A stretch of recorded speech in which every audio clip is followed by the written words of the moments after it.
There is so much new cool stuff in Diablo 4's Season 4 that if you want to experience the pit and also the masterworking very early on, you need to reach level 100 first. For this, a lot of people want to go there really fast, and this is where this guide is going to come in handy. If you prefer a written version of the guide that is very detailed, I suggest you check out the link in the description below for our new speed leveling guide on Maxroll, which will be published alongside all of the other updates that are coming as soon as we are pressing the magical Season 4 launch button, and the whole Maxroll page is going to get updated. For this, you will actually see how to prepare accordingly, how to level, and at the very end you will also have a summary. But if you prefer written stuff but don't want to read every little bit, every little detail, then I suggest you check out my Season 4 compendium right here. That is also going to be linked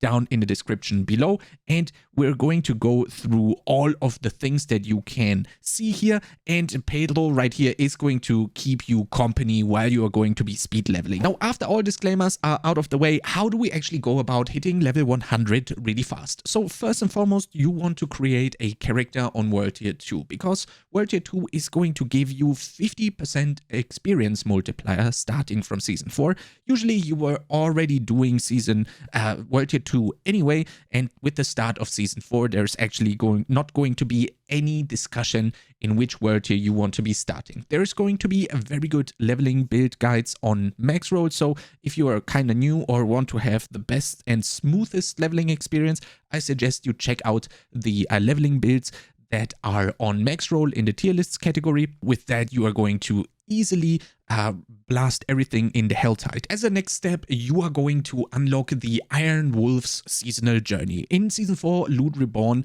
the seasonal journey is basically the seasonal mechanic that is going to be implemented. So we don't really have something like the vampiric powers or the construct that we had in Season 2 and Season 3 respectively. In this case, we will just get this board that we are used to from events, which is going to have very juicy things in there according to the campfire chat.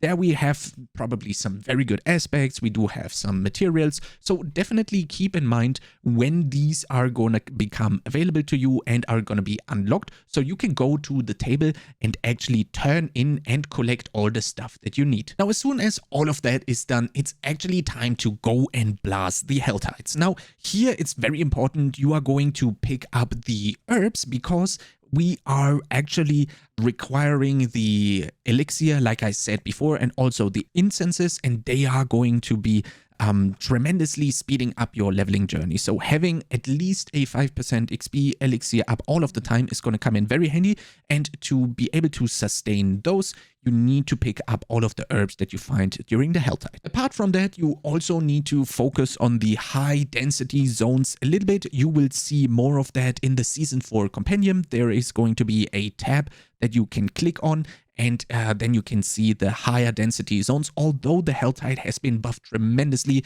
and there is probably going to be density like crazy, and you don't have to worry about these that much. But if you want to squeeze out every tiny little bit of experience per hour, I suggest you pay a visit to these high density zones. And on top of that, it's really important that you also complete all of the events that you come across. Some of them are not that crazy, but with the buffed density and also your threat meter that you can see on the top right hand, right next to the minimap, you are going to have quite a lot of density, which is going to be increased if you see other people also doing these events. And quite naturally, people flock towards those events. So someone will have his threat bar almost filled up, where the event is going to fill it up fully, and then you will have probably a endless cycle of threat meters going off, while you are also profiting off of the additionally generated event density. So probably a lot of people will do this, and that's going to be kind of like a meeting point, therefore increasing the amount of experience that you can get by grouping or indirectly grouping up with other people at the events. Now, very important, if you are playing in a group and you are very short of the full Helltide threat meter, it's very important that you call this out, because of the mechanic that whenever you are spawning additional density from your threat meter and other people are close to you while you are killing that, it is in turn going to also fill up their threat meter. So if you have 3 other people surrounding you, ideally they're all in a group and listening to your call out, then you can actually keep the threat meter additional density going all of the time while you are running around collecting all of the events. So that's a really, really high improvement to the Helltide previously, and playing in a group is going to be extremely favorable just because of the Helltide threat meter. There's one thing that you need to ignore fully. The Blood Maiden might sound really juicy when it comes to the experience and the additional density generated from her, but that's actually a trap, because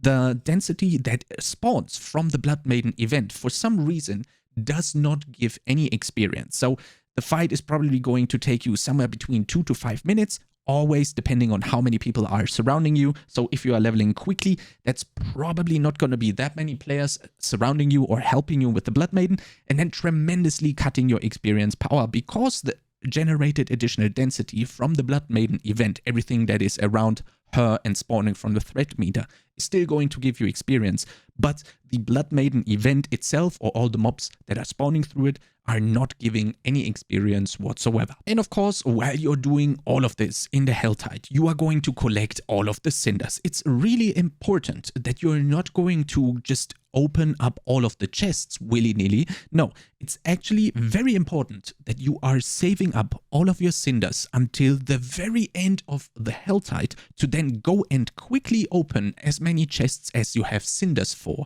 because the experience that you are getting from opening the Helltide chests is quite a lot, but it scales with your character level. This means the longer you can postpone the activation or opening of the Helltide chests, the more overall experience you are going to get for your character. Now, after that, it's time to go for the Capstone Dungeon. I would suggest you go there at 34.5 and then try to hit level 35 while you are doing the Capstone Dungeon. Not only is this going to be the absolute min-maxed version of the leveling process, but on top of that, it is also going to give you quite a lot of power compared to going into the Capstone Dungeon at level 30, for example. And so just go at 35, because as soon as you hit World Tier 3, you will be able to equip sacred items. With the newest patch notes, we actually now know that this is going to be the case, so you can become extremely powerful at level 35 in World Tier 3. So there isn't really a big reason to go earlier. Yes, you get the additional experience multiplier, but you will also have quite a lot of struggle if you don't have the sacred items. So ideally, 34.5, Capstone Dungeon 1, clear it. While clearing it, you go and level up to 35, and then the next step is actually going to be extremely interesting, and we kind of get teleported back in time. We now, after that, are going to go and do Strongholds. Now, why Strongholds? As you might remember, Strongholds actually only scale +2 of your character level, and it does not matter what world tier you are in. So if you are very fresh at level 35 in World Tier 3, the monsters in Strongholds are actually going to be level 37.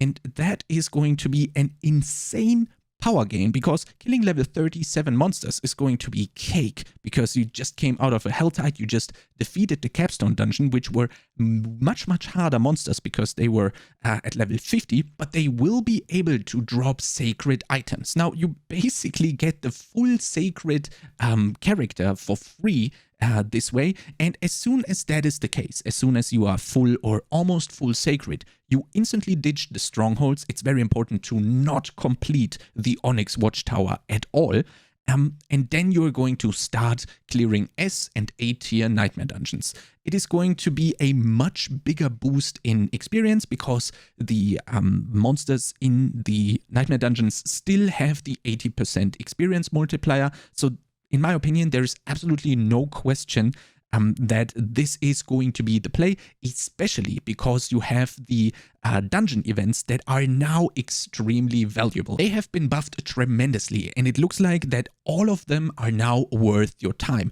All of them are going to be extremely skyrocketing your efficiency and your experience power. So ideally, you want to finish as many as you can during the Nightmare Dungeons, and the Nightmare Dungeons itself is also going to have the 80% multiplier compared to Helltide. So that is your best bet after the Onyx Stronghold to get after the Onyx Watchtower to get the gear and then instantly make your way towards the Nightmare Dungeons. Also very important, you will find the tier list for the Nightmare Dungeon Glyph XP in the Season 4 compendium down in the description below and also on Maxroll, so definitely have them open on your second monitor so you can very quickly judge if the Nightmare Dungeon sigil that you have found or crafted is going to be worth your time. Especially the cursed events, so the cursed shrine or the cursed chests are skyrocketing experience per hour like crazy. They go way above the experience per hour that the best Nightmare Dungeon gives. So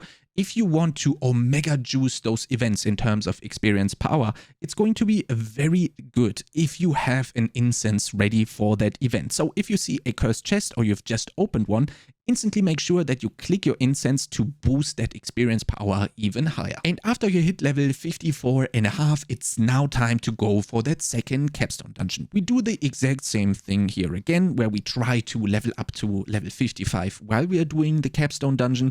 And then as soon as we hit World Tier 4, we instantly go back to Onyx Watchtower to get as much ancestral gear as possible, because that has also been changed. You can now equip the ancestral gear at level 55, obviously making you extremely strong while you are fighting only level 57 monsters, but already profiting off of the huge experience multiplier on the World Tier 4. As soon as you are in full or almost full ancestral gear, it's now again time to blast the S and A tier Nightmare Dungeons. In this case, you are hopefully going to hit all of the very important glyphs onto level 21 before you actually hit level 100, because we want to go into the pit as fast as we can, but only after maxing out the glyphs that your character or your build needs. So if you have 6 or 7, definitely make sure these are 21. Maybe you need 2 or 3 more for the other builds that you want to play, so also leveled up those, because now we actually get a 50% multiplier for the Glyph XP. We get the 25% that were mentioned in the patch notes, and we also get 25% more from the seasonal blessings. Now in the pit, the experience per hour is actually gonna be crazy good. It's basically the best S tier dungeon that we had previously all of the time. So your time in the pit is going to be very valuable, not only in experience per hour, but it's also going to be extremely valuable in terms of materials, because now you can actually start earning the Obdusite, all of the stuff that you need to start masterworking your gear. And with that, you can insanely power up very, very fast. Again, all of the info is going to be down in the description below if you want to have this up on your second monitor. And if you want to see me do all of this as fast as I can and as efficient as I can on season launch in hardcore during the race that has been announced, I suggest you check out the Twitch that is going to be linked down in the description and also in the pinned comment below. And if you like content similar to this, make sure to subscribe to this YouTube channel, and I'll see you next time.